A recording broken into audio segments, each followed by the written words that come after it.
దానికి కావాల్సినటువంటి ఫెసిలిటేషన్ చేస్తున్నాడు పవన్ కళ్యాణ్ ఈరోజు.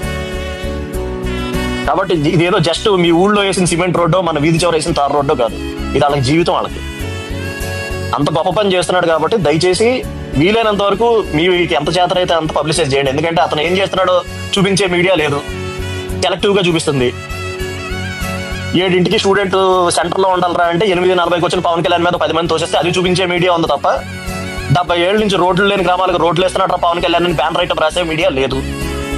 ఆయనకున్న మీడియా మీరే. కాబట్టి దయచేసి మీరే మాక్సిమం పబ్లిసైజ్ చేయండి. మీకు ఉన్నటువంటి మీ వాట్సాప్ గ్రూప్స్ అంటారా, లేదంటే ట్విట్టర్ హ్యాండిల్స్ అంటారా, ఇట్లా పోస్ట్ చేయండి. పవన్ కళ్యాణ్ ఏం చేస్తున్నాడో చెప్పండి. అతను చెయ్యింది ఏం చెప్పక్కర్లా, అతను చేసేదే చెప్పండి. ఎందుకంటే నిజంగా గొప్ప పని చేస్తున్నాడు. 5 సంవత్సరాల్లో ప్రభుత్వం 90 కోట్లు ఖర్చు పెట్టిందండి వాళ్ళ రోడ్ల మీద. ఈరోజు పవన్ కళ్యాణ్ ఎంత శాంక్షన్ చేశాడు? ఇది చెప్పండి చాలు. మనం చెయ్యింది ఏం చెప్పుకోకర్లే, బాగా ఊదుకోకర్లే, ఫేక్ న్యూస్ లో ఫాస్ట్ ప్రాపగాండాలు చేయక్కర్లే. మనం చేసేది చెప్పుకుంటారా బాబు అంటున్నా, అంతే. Thank you.